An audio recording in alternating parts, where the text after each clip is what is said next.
મિત્રો, દિલ્હીના રાષ્ટ્રપતિ ભવનમાં એક ભવ્ય સમારોહમાં પદ્મ પુરસ્કાર 2025ના વિજેતાઓનું સન્માન કરવામાં આવ્યું. આ ખાસ પ્રસંગે રાષ્ટ્રપતિ દ્રૌપદી મુર્મુએ કલા, સિનેમા અને સંગીતની દુનિયાના પ્રતિષ્ઠિત વ્યક્તિઓને પદ્મભૂષણ, પદ્મશ્રી જેવા પ્રતિષ્ઠિત પુરસ્કારોથી સન્માનિત કર્યા. બોલિવૂડના ઘણા જાણીતા કલાકારોને એવોર્ડથી સન્માનિત કરવામાં આવ્યા. નમસ્કાર, રિયલ વોઇસ ઓફ ઇન્ડિયામાં આપનું હાર્દિક સ્વાગત. મારું નામ છે નેહલ મોદી. પદ્મ પુરસ્કાર 2025ના આ સમારોહમાં 4 પદ્મ વિભૂષણ, 10 પદ્મભૂષણ, 57 પદ્મશ્રી પુરસ્કારો આપવામાં આવ્યા. કલાના ક્ષેત્રમાં દક્ષિણ ભારતીય ફિલ્મ અભિનેતા અજીત અને ફિલ્મ દિગ્દર્શક શેખર કપૂરને પદ્મભૂષણથી નવાજવામાં આવ્યા. ગઝલ ગાયક પંકજ ઉધાસને મરણોત્તર પદ્મભૂષણથી સન્માનવામાં આવ્યા. આ એવોર્ડ તેમના પત્ની ફરીદાએ સ્વીકાર્યો હતો. ક્રિકેટર આર અશ્વિનને પદ્મશ્રી, હોકી ખેલાડી શ્રીજેશને પદ્મભૂષણથી સન્માનિત કરવામાં આવ્યા. કુવૈતના યોગ શિક્ષક શેખા અલીને પણ તબીબી ક્ષેત્રમાં પદ્મશ્રીથી નવાજવામાં આવ્યા હતા. ભારતના માનનીય રાષ્ટ્રપતિ શ્રીમતી દ્રૌપદી મુર્મુએ તાજેતરમાં ઝાયડસ લાઇફ સાયન્સ લિમિટેડના ચેરમેન શ્રી પંકજ પટેલને વેપાર તેમજ ઉદ્યોગમાં તેમના અનુકરણીય યોગદાન બદલ પ્રતિષ્ઠિત પદ્મભૂષણથી સન્માનિત કર્યા. 96 વર્ષીય કઠપુતળી આર્ટિસ્ટ ભીમાવા ડોડા બલ્લપ્પા શિલેક્યાથારાને કલા ક્ષેત્રમાં તેમના યોગદાન માટે પદ્મશ્રીથી સન્માનિત કરવામાં આવ્યા. તેઓ 70 વર્ષથી રામાયણ તેમજ મહાભારત જેવા મહાકાવ્યો કઠપુતળીના માધ્યમથી પ્રદર્શિત કરી રહ્યા છે. રાષ્ટ્રપતિ દ્રૌપદી મુર્મુએ સામાજિક કાર્યકર્તા સુરેશ હરિલાલ સોનીને પદ્મશ્રીથી સન્માનિત કર્યા.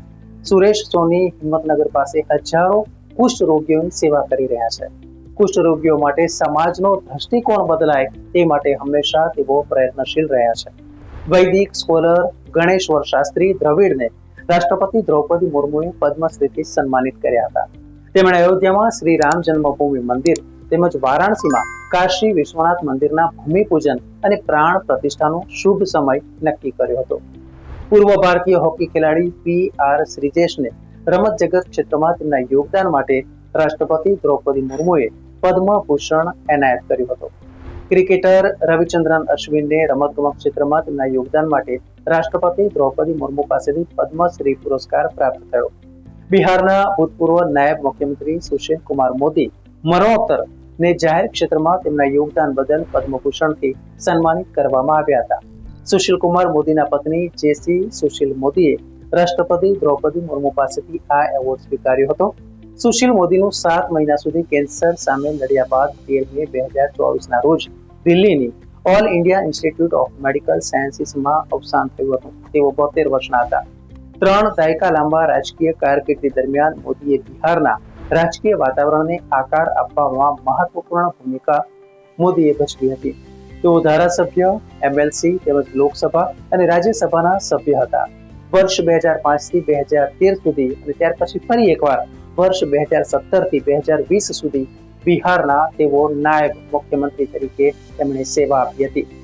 સુઝુકી મોટરના ભૂતપૂર્વ CEO ઓસામુ સુઝુકીને વેપાર અને ઉદ્યોગ ક્ષેત્રમાં તેમના યોગદાન માટે મરણોત્તર પદ્મ વિભૂષણથી સન્માનિત કરવામાં આવ્યા હતા. તેમના પુત્ર અને સુઝુકી મોટરના CEO તોશીહિરો સુઝુકીએ રાષ્ટ્રપતિ દ્રૌપદી મુર્મુ પાસેથી એવોર્ડ સ્વીકાર્યો હતો. સુઝુકી મોટર કોર્પોરેશનના ભૂતપૂર્વ પ્રમુખ તેમજ CEO ઓસામુ સુઝુકીનું 25 ડિસેમ્બર 2024ના રોજ 94 વર્ષની વયે નિધન થયું હતું. સુઝુકીએ 1978 થી 2021માં 91 વર્ષની ઉંમરે રાજીનામું આપ્યું હતું અને ત્યાં સુધી તેઓ કંપનીના પ્રમુખ, ચેરમેન અને CEO તરીકે તેમણે સેવા આપી હતી. કવિશ્રી તુષાર શુક્લને પદ્મશ્રીથી સન્માનિત કરવામાં આવ્યા હતા. સાહિત્ય અને શિક્ષણ ક્ષેત્રે ખૂબ જ આદર સાથે તેમનું નામ લેવામાં આવે છે. પદ્મશ્રી પુરસ્કાર ભારત રત્ન, પદ્મ વિભૂષણ અને પદ્મભૂષણ પછી ભારતમાં પ્રજાસત્તાકનો ચોથો સર્વોચ્ચ નાગરિક પુરસ્કાર કહેવાય છે. મિત્રો, ન્યૂઝ વ્યૂઝ અને એનાલિસિસ માટે આપ જોતા રહો રિયલ વોઇસ ઓફ ઇન્ડિયા. ધન્યવાદ. મિત્રો, આપ YouTube ઉપરાંત Facebook, Instagram, X સોશિયલ મીડિયાથી પણ અમારી સાથે કનેક્ટ રહી શકો છો. દેશ વિદેશના તમામ સમાચારો વાંચવા માટે અમારી વેબ પોર્ટલ revolt.in ઓપન કરશો. ધન્યવાદ.